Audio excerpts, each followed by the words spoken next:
Good afternoon, my dear students, my dear friends. Uh, Welcome to the second session of this MMPH 007 Compensation and Reward Management Program. So, the students, in the previous session, we have got a detailed study of the compensation. We have understood the conceptual framework of this compensation. We have understood the different components of compensation. We have also understood the various theories, like the economic theories, behavioral theories, social theories related to this compensation. Also, we have witnessed the various trains, international trains related to this compensation management program. And in this particular session, where we will have this second block, unit 5 and 6, we are going to cover, where we'll understand the different conceptual aspects of the determination of wages and salaries in an organization in general.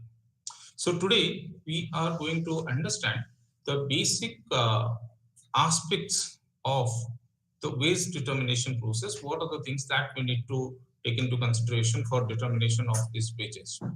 Now, one thing we need to understand that this compensation management has the basic objective of determining the salaries, wages or salaries of the workers. We understand that. Right? So it is a process of determining the prices of the labor forces that we hire. But beyond that, as we have already understood, that this compensation administration also has the objective of attracting manpower, utilizing them, motivating them, retaining them on a longer term so that the organizational goals can be achieved. At the same time, when it comes to the quantitative and qualitative aspects of the human resource management, the compensation practices of the organization can enable the organization to accomplish this quality and quantity norms of the organization. We can think of the basic wage structure, the fair and equitable wage structure that has to ensure that the organizations do not have any kind of ambiguity, any kind of conflict in terms of administrating these compensation programs of the organization. So with having these kind of objectives in the backhand, we're able to think of implementing this compensation administration program in an organization. We need to consider many such external factors which directly or indirectly put an impact on the compensation administration. So we are going to discuss those aspects which actually is determining this wages and salaries of the employees in an organization. We do have many such points. You can see like the economic aspects, we do talk of the sociological aspects, the psychological aspects, political aspects, ethical aspects. Beyond that, we need to talk of the corporate compensation policies. Like different organizations may have different sort of philosophies related to this compensation, different managerial philosophies of how it is reflected in the compensation strategies of the organization, the organization's financial strength, the ability to pay, the compensation practices, prevailing market rates, cost of living, productivity, the role of trade union, and job evaluation as a whole. So all of these aspects, all of these external aspects, some of them are internal also, like do have an impact on the organization's productivity, on the organization's compensation strategy. So let us discuss all of these factors one by one to have more clarity related to the administration of compensation practices in an organization. Now, when we talk of this economic aspects of the wages, like since the age of Adam Smith, or since the beginning of the scientific era, where F.W. Taylor proposed the concept of differential piece rate system. Since that era, it has always been taken that the payment that the organizations are making for compensations are a part of the cost center of the organization. And it contributes directly to the cost of production.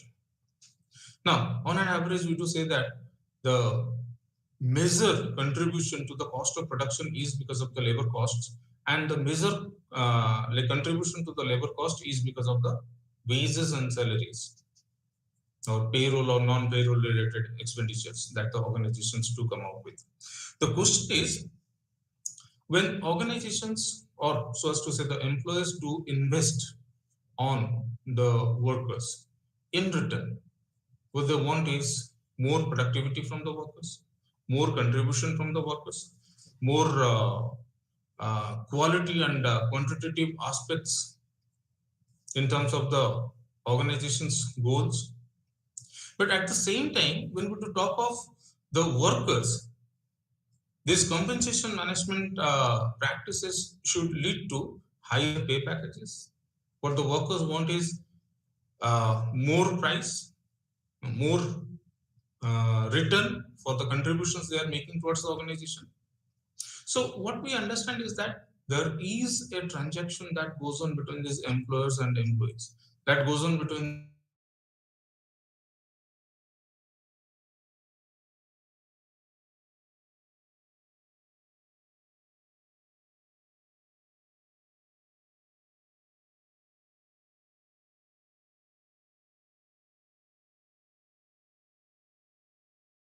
employees, many such factors.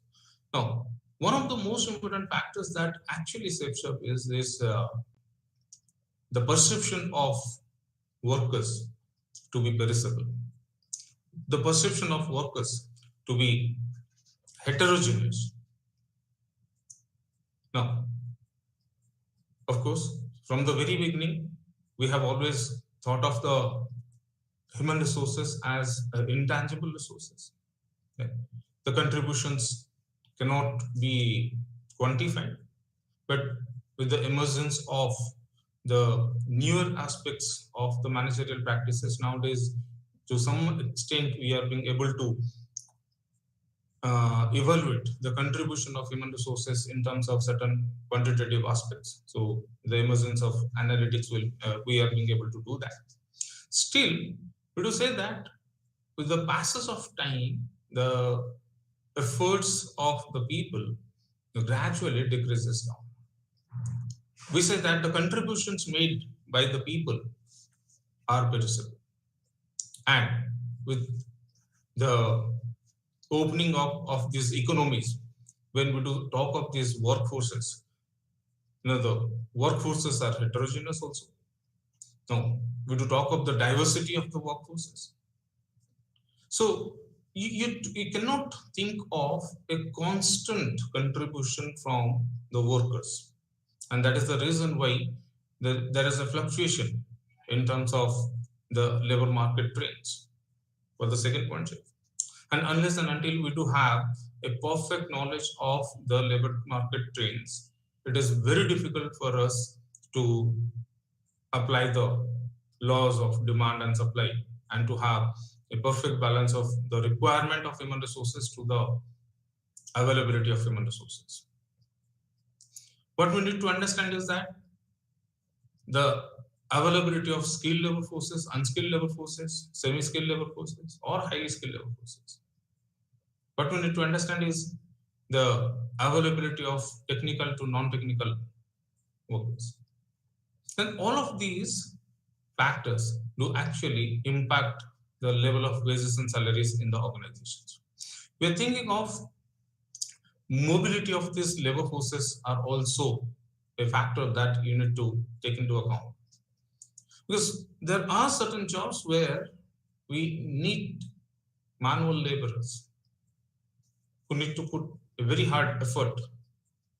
And when it comes to the substitution of that with new labor forces, it becomes very difficult for us.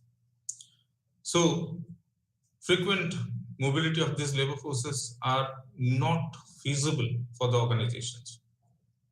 And there's a reason why on a long term, it affects the compensation practices or wages and salaries of the workers. We need to think of the basic HR philosophy of the organizations.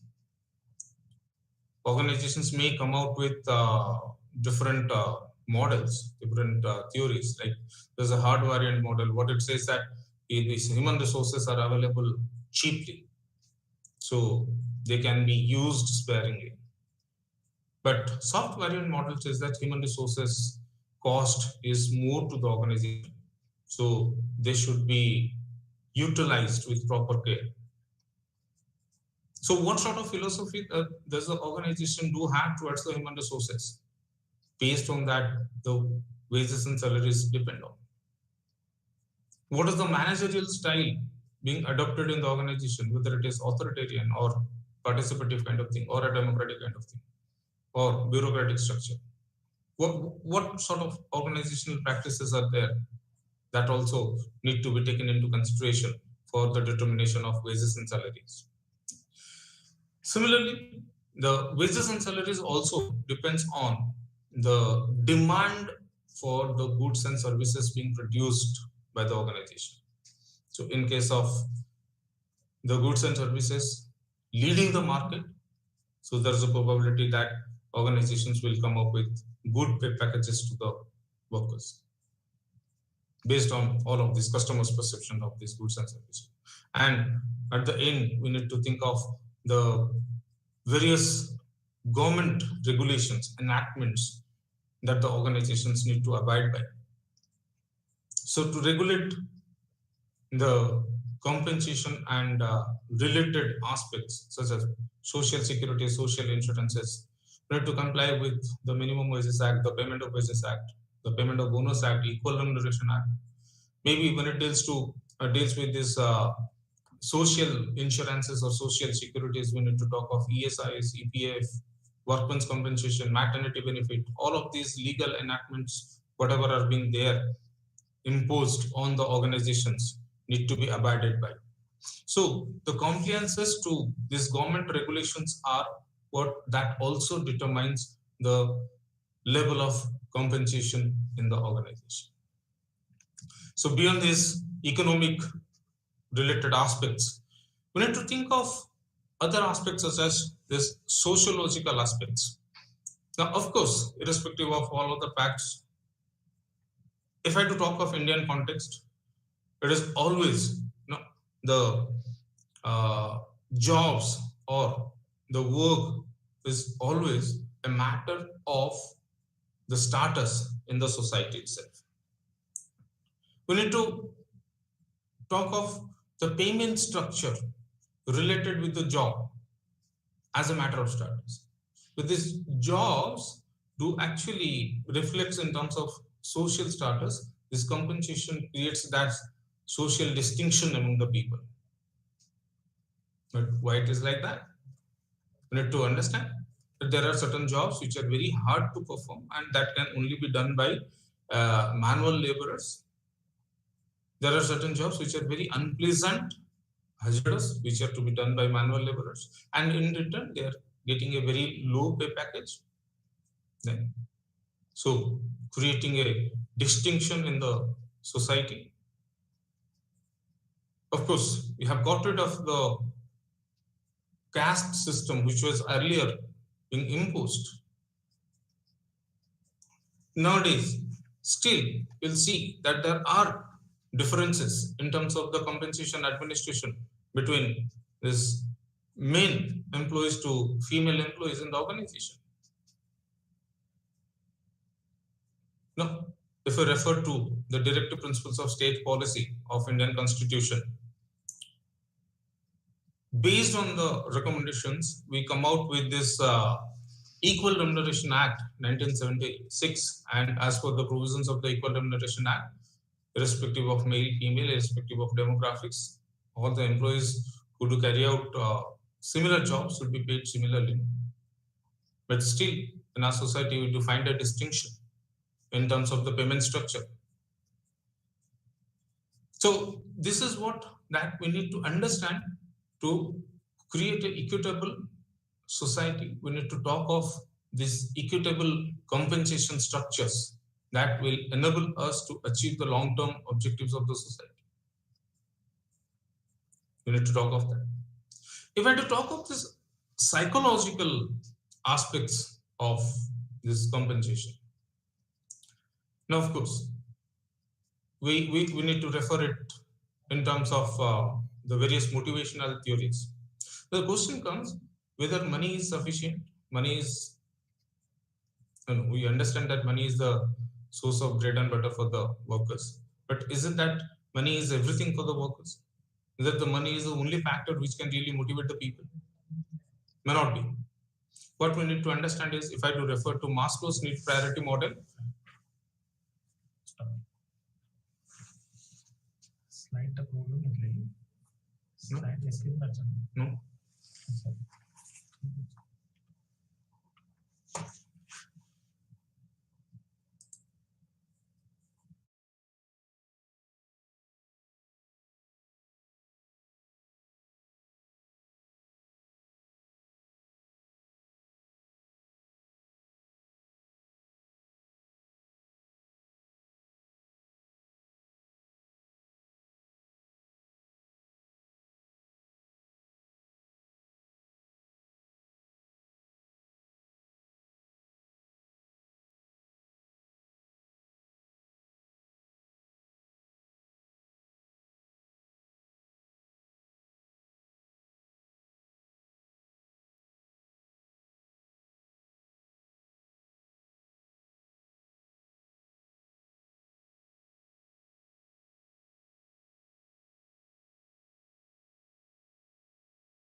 Okay, sorry for the inconvenience, and due to some technological errors, we got an interruption.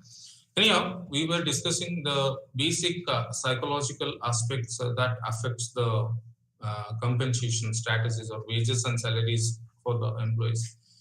We need to understand one thing, that money is a motivational factor, but money is not the sole motivator. Money is not the sole motivator.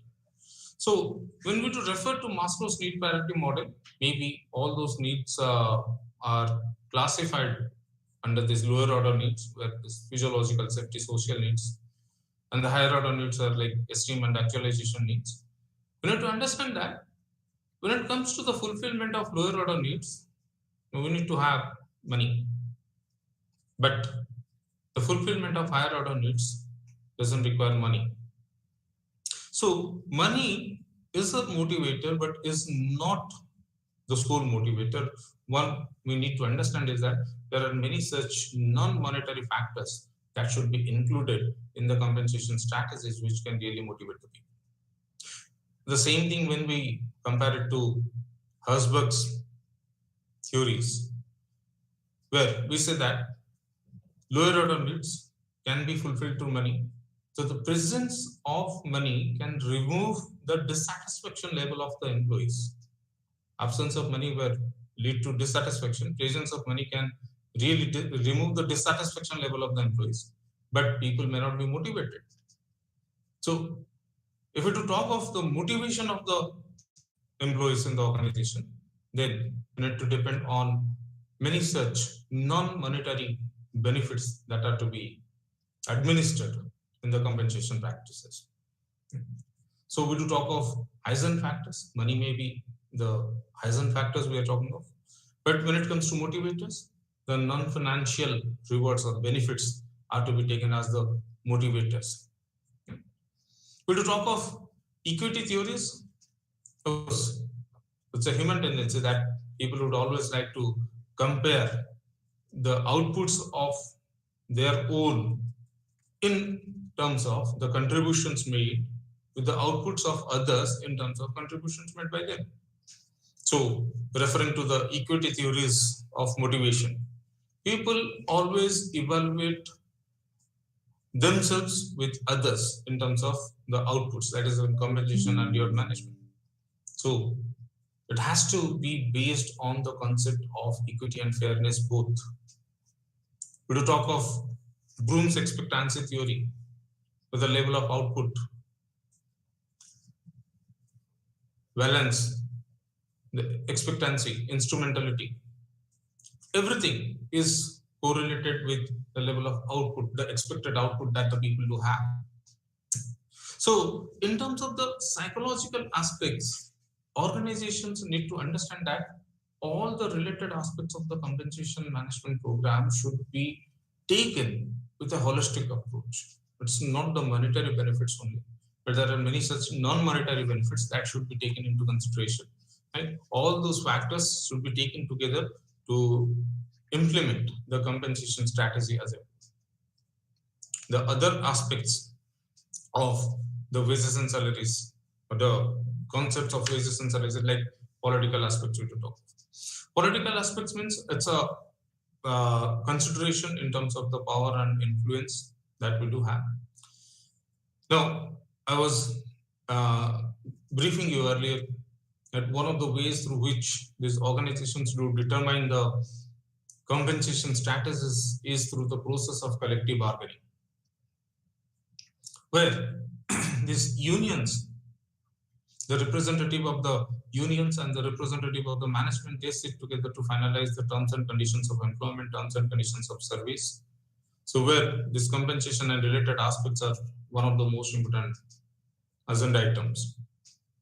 So when we come to the role of trade unions in the process of collective bargaining, so here we need to understand that most of the unions in Indian context are affiliated to the national level unions, which are in return affiliated to some or other kind of political parties.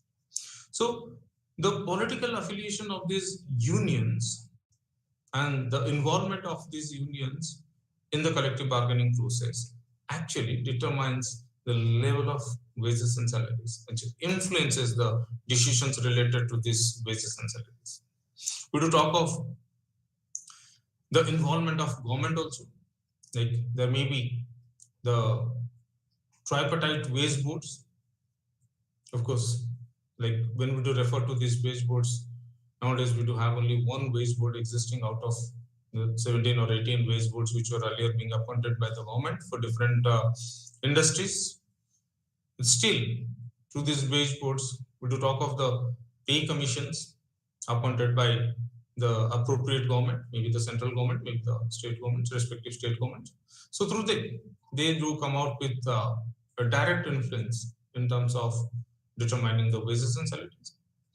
We do talk of the various enactments like the Minimum Wages Act, which defines the level of minimum wage to be paid to the workers, which are to be fixed and revised within a course of time.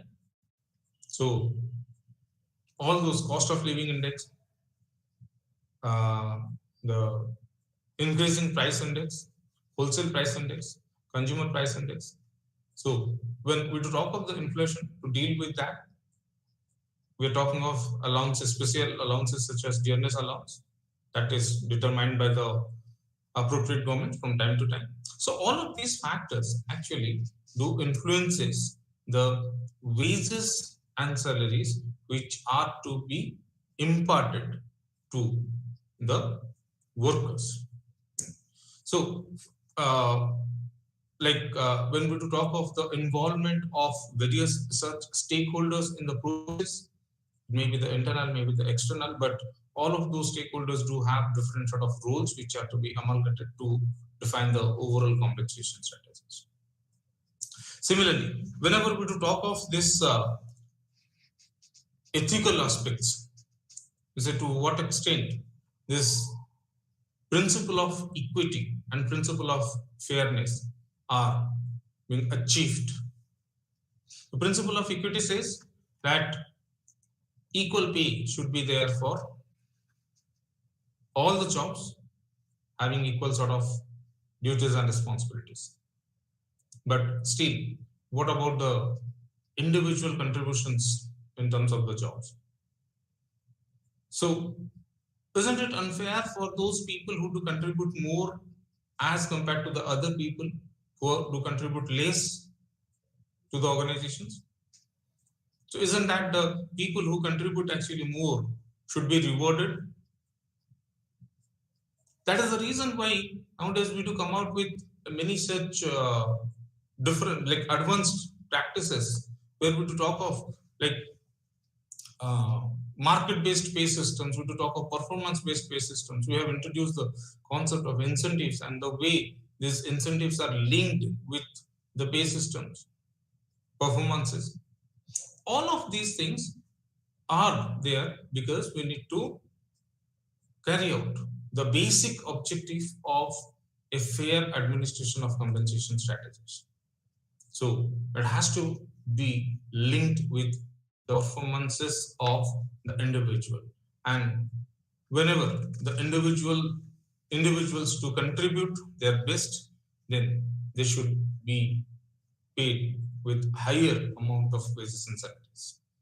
We'll talk of that. Beyond that, sometimes we need to talk of the corporate's compensation policy itself. Now, what we need to understand is these wages and salaries are directly proportional to productivity of the labor forces, productivity of the laborers. So, more the productivity will be, more will be the wages and salaries. Less productivity, less will be the wages and salaries. Similarly, when I do talk of these wages and salaries, they are inversely proportional to the cost of production. More the cost of production, less will be the wages. Less the cost of production, more will be the wages. So the focus is on increasing the productivity of the workers at the same time reducing the production cost. But these are the things which may be possible on a long run through proper administration or the proper strategic intent of the organization. But what we need to understand is whenever it comes to this compensation related aspects of the organization, we say that organizations must take the community at first to decide the compensation administration. So that is the reason why most of the organizations nowadays, they have enhanced their budget for non-payroll related expenditures than the payroll related expenditures.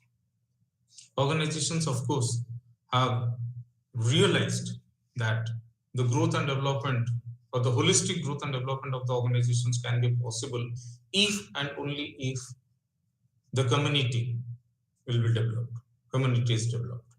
So that is the reason the entire focus is on the development of the community through the administration of various non-financial benefits, or you can say the aspects, non-payroll related aspects, we do talk of that.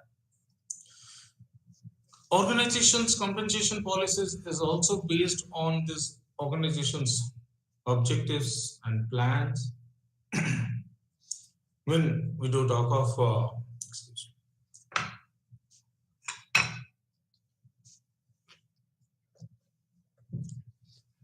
when we talk of the basic aspects of the organization,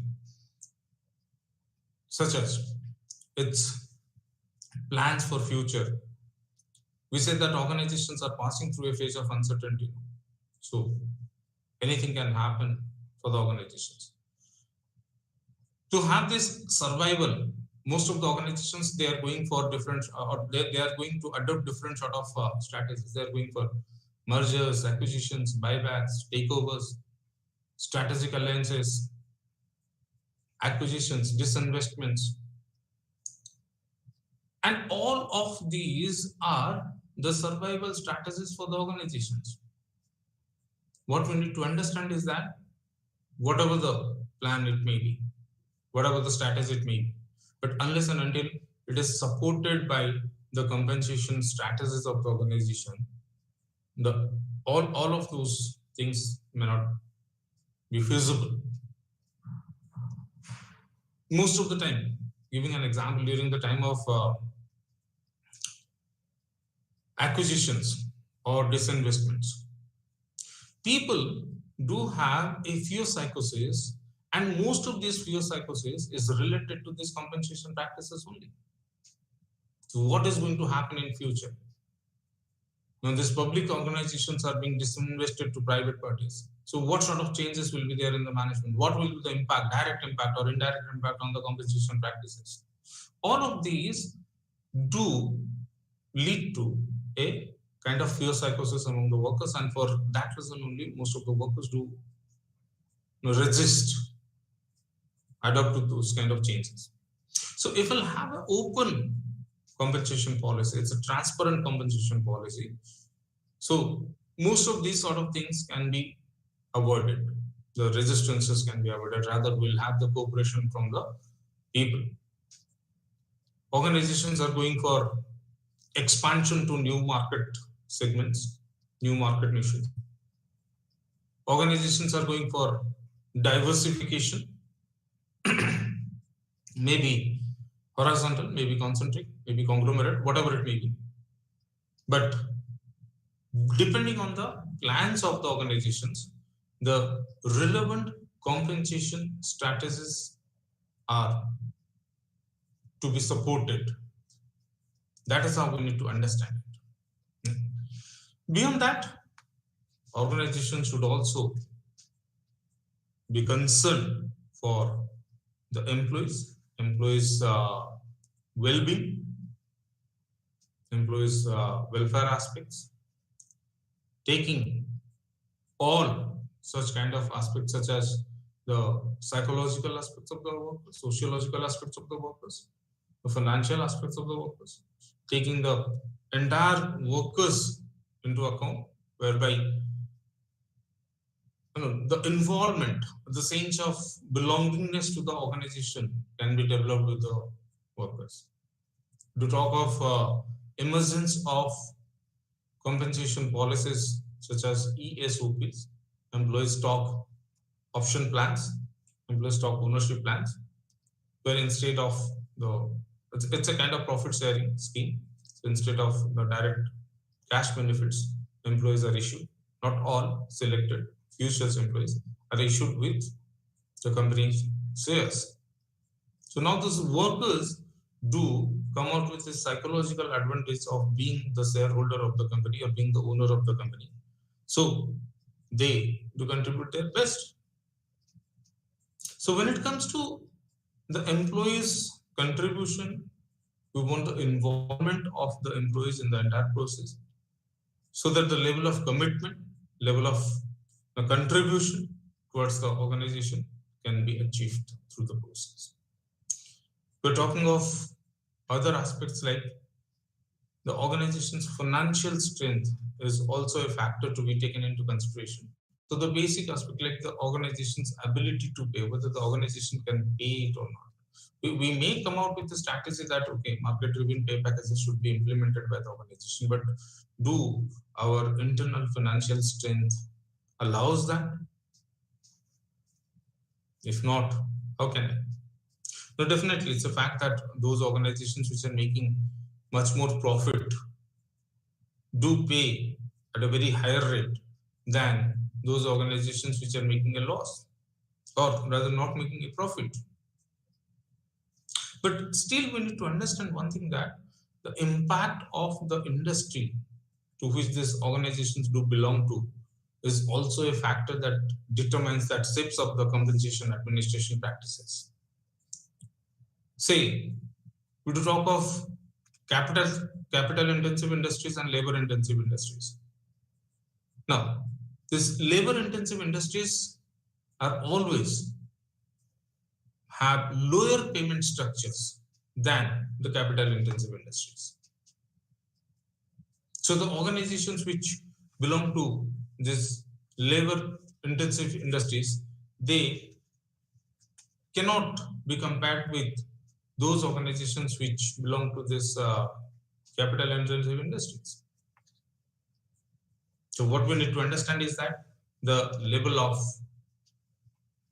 the strength of the organization in terms of its financial resources which are available to be given to the workers as wages and salaries. Right? We talk of other aspects like the prevailing market rate. When we talk of the principle of equity, we need to understand one thing, that the principle of equity is based on the concept of individual equity, internal equity, and external equity. Individual equity says no two persons doing similar sort of job should be paid differently. That means what? When jobs, duties, and responsibilities are assigned to the people, all the people who perform similar sort of duties and responsibilities should be paid equally. So that's individual equity. Internal equity says all the people are to be paid on the basis of the job that they carry out in the organization. Right?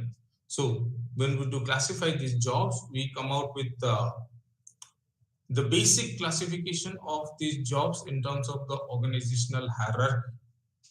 So we come out with the job or classification of jobs in terms of the importance of the jobs, in terms of the value that the jobs to add towards the organization, and we rank all of those jobs to define the organizational hierarchy.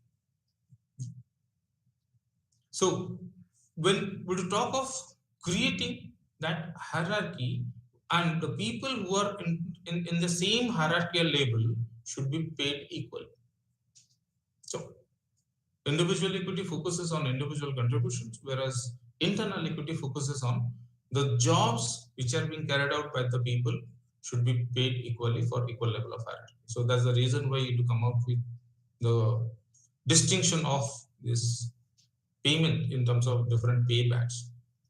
But external equity says, unless and until I pay my workers, my employees, at a rate that my neighboring organizations are paying, of course, neighboring organizations belonging to the same industry.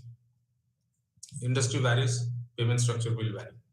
So when my neighboring industries, what my neighboring industries are paying, unless and until I do have an approachable amount of that, why would my workers be there with me? So there will be, turnover. People will leave my organization to join my neighboring organizations. So that's the reason why, this market rate, or understanding this market rate, or paying at a market rate, has been given a thrust on the, or by the entire compensation strategies. So we say it's a comparable wage rate or going wage rate. So you cannot think of paying less than that of what other organizations are paying. Of course, they should be paid depending on the industry to which they belong. Like we do talk of this prevailing competitive market prices, where a shift has been witnessed from the demand to the availability. Like to say, no more the bargaining is only confined with the employers of the organization. The requirement of skilled manpower, the unavailability of the skilled manpower has laid the bargaining power shifted from employers to the employees. And these are the things that we need to understand, because we need to talk of the processes by which all of these things should be administered without any kind of ambiguity, without any kind of disturbances, any kind of conflict. All of those things are to be taken into consideration. You see, there are different laws, government laws, we have already discussed. Like I was telling you that there are laws to regulate. We will talk of the Minimum Wages Act, the Payment of Wages Act, Payment of Bonus Act, Equal Remuneration Act, Social Security related laws. All of those laws are to regulate the compensation related aspects of the organization. But sometimes we need to talk of these judicial pronouncements also, like government as a regulatory authority has a prime responsibility of regulating the relationship between these employers and employees at the place of work, minimizing the level of conflict, minimizing the level of grievances, so that there would be a conducive work environment. So, through various forums, such as the process of conciliation, arbitration, government gets involved in the matters of the industry to ensure the smooth functioning of the organization, and most of the aspects related to this compensation can also be resolved in that. But beyond that, government through its adjudication process involves in the formulation of many such announcements through its labor codes, industrial tribunals, or national tribunals. So as a regulatory authority, government has got its own role to ensure that the compensation statuses are administered properly. We were talking of these trade unions. Another one reason for which this prevailing market rate, this going rate approach should be adopted is the involvement of trade union, and what they want is that there should be uniformity across the geographical differences. Right? So beyond that, we say if these organizations do need to compete and win over this competition to survive at this present competitive era competition. So what these organizations need to do is to have people or the human resources with requisite skills, knowledge, and abilities similar to one another. And that's the reason why we do fail in that. I told you that human resources are being perceived as very simple. Human resources are being perceived as like the contributions as like intangible, we do say, where the contributions cannot be evaluated. So how do I come out with all of us, all of these streamlining efforts of carrying out this compensation administration in a smoother way? That depends on the kind of inputs I have to take from these aspects and come out with my own compensation policies. The other aspects that we need to take into account is the cost of living. Of course, there are provisions of wage and salary adjustments which are based on the acceptable cost of living. But the kind of uncertainties that we do witness during the past days, unless and until these salary adjustments will be a dynamic one, it will be very difficult for us to cope with those changes. You're talking of this cost of living index is determined on the basis of wholesale price index, consumer price index, retail price index. Many such other factors are there which determines this cost of living index. But what we need to understand is how these workers, the employees of the organizations, can really cope up with the cost of living. And that's the reason why you do come out with certain allowances, special allowances, we call it as like dearness allowances being taken as a integral aspect of the basic wage that the workers do receive. Basic wage that the workers do receive. And that is the reason why it has to be revised from time to time. It has to be notified from time to time so that people can really cope up with the kind of inflation that they witness in the process. We discussed that productivity of the workers is another one determinant of this compensation, where this higher productivity will lead to higher pay packages, lower productivity will lead to low pay packages. But question is that whether this productivity is solely dependent on the worker himself, mostly not. So this productivity depends on many such factors, such as to say to what extent the organization is technically sound, advanced in terms of technology to facilitate this productivity of the workers. To what extent the organizations have better methods of production. To what extent there would be a better organization in terms of its managerial practices or holistic practices that we need to take into account.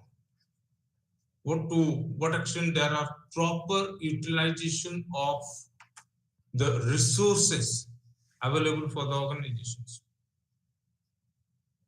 So, is not that the employee is only responsible for higher productivity, but we need to understand that to what extent there is enough support from the organization. There is enough support from the people in the organization to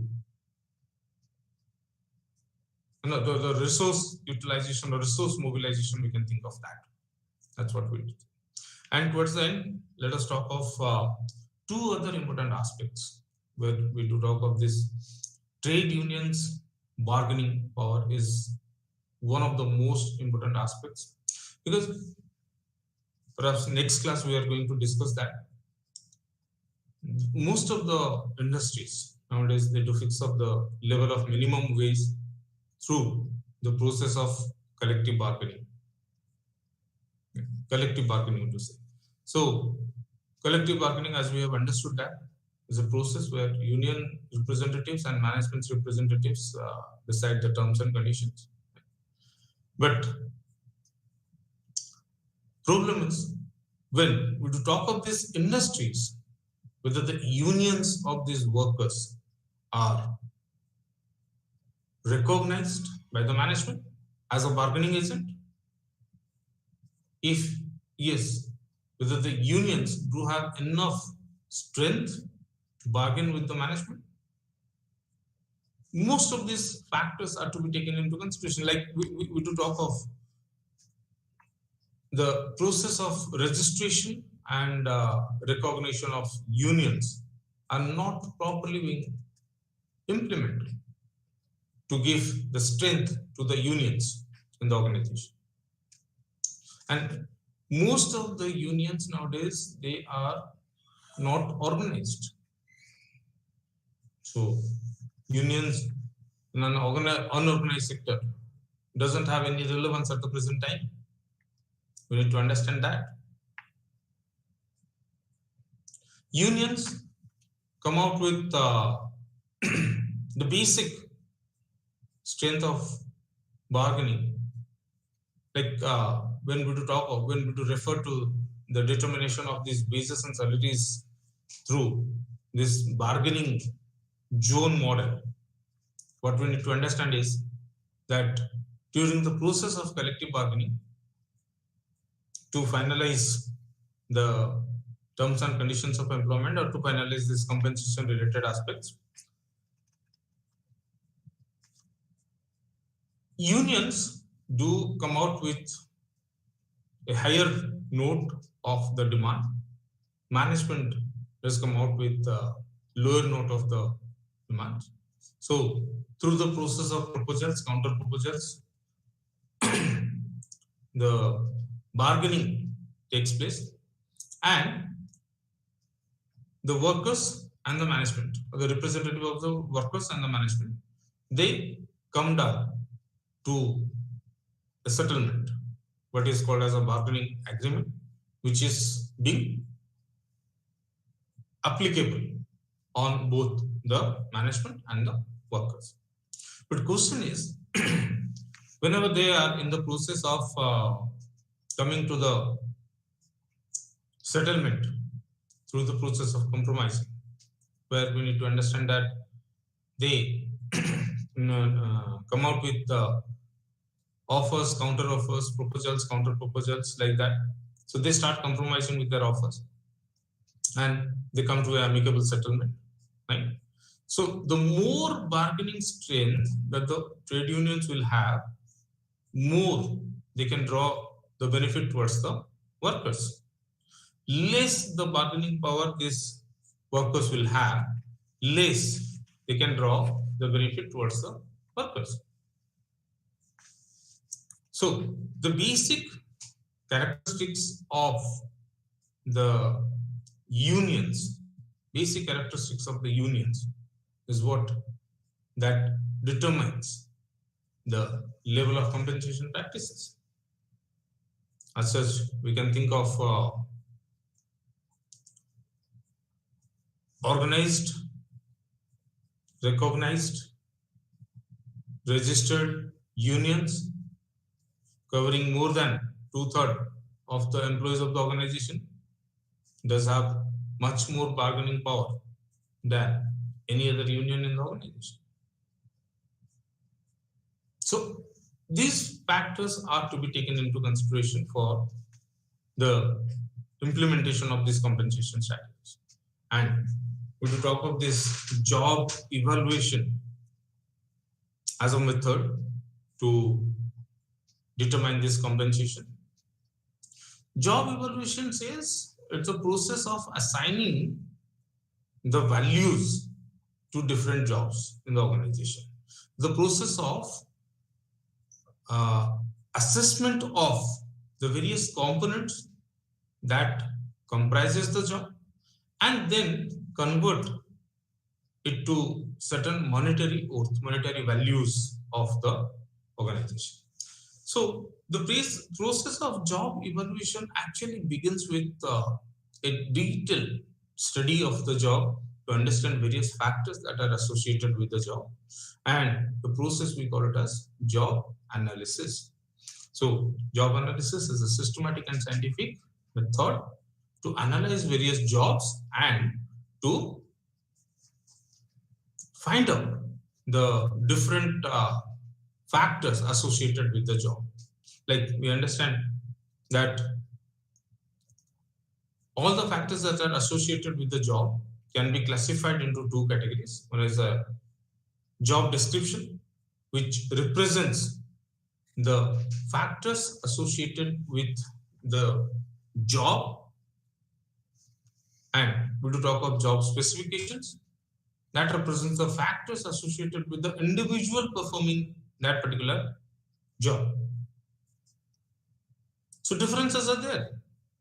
So job may be same. Say, for example, if I do have a vacancy for assistant manager production, so that assistant manager production's position or the job can be done by 3 or 4 different category people. I may have a production engineer who directly qualifies to carry that particular job. I may have a diploma holder with say 5 or 6 years of supervisory experience, or I may have a supervisor working in his role for more than 15 years or 20 years. Now, I may have these three substitutes. Question is, equity principle says anyone who carries out that particular job should be paid equally.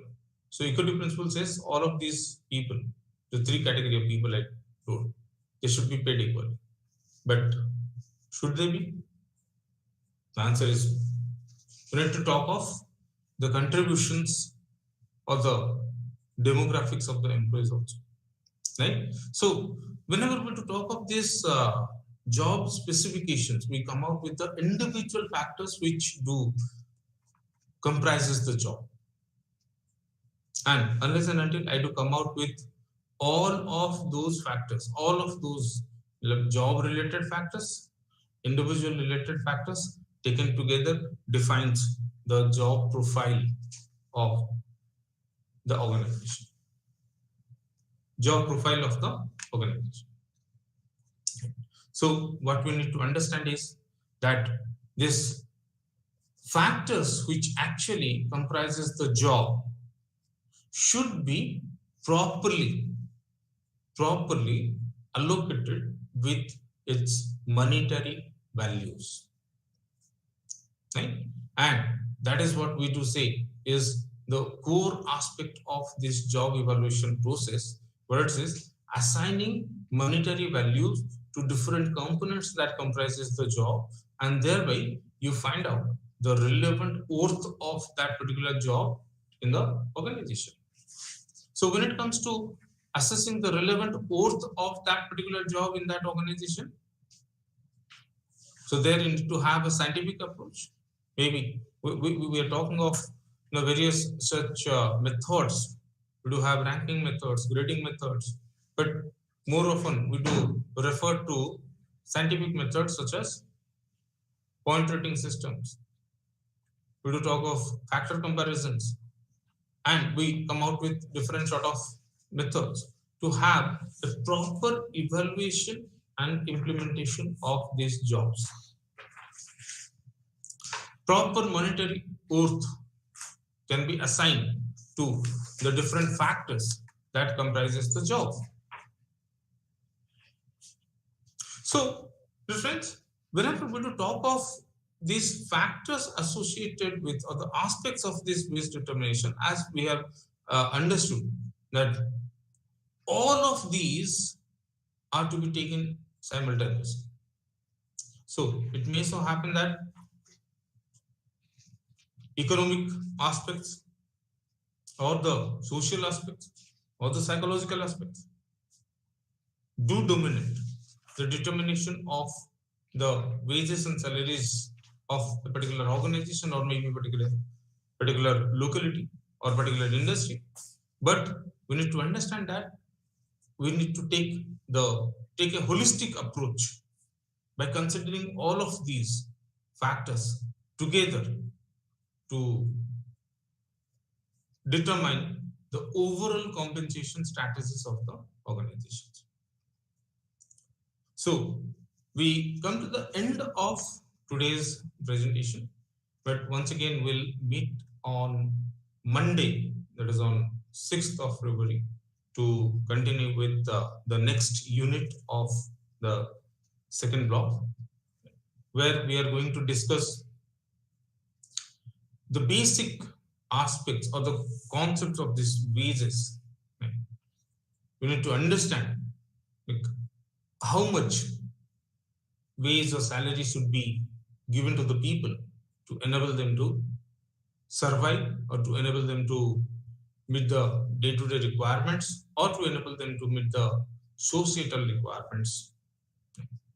So we'll have the classification of these wages, and we'll see the other components of these wages, how it is being taken by the organization as a whole, by the employees as a whole. So with this, let us end up over here. And once again, we'll meet on Monday, same time, to discuss the rest of the things. Thank you.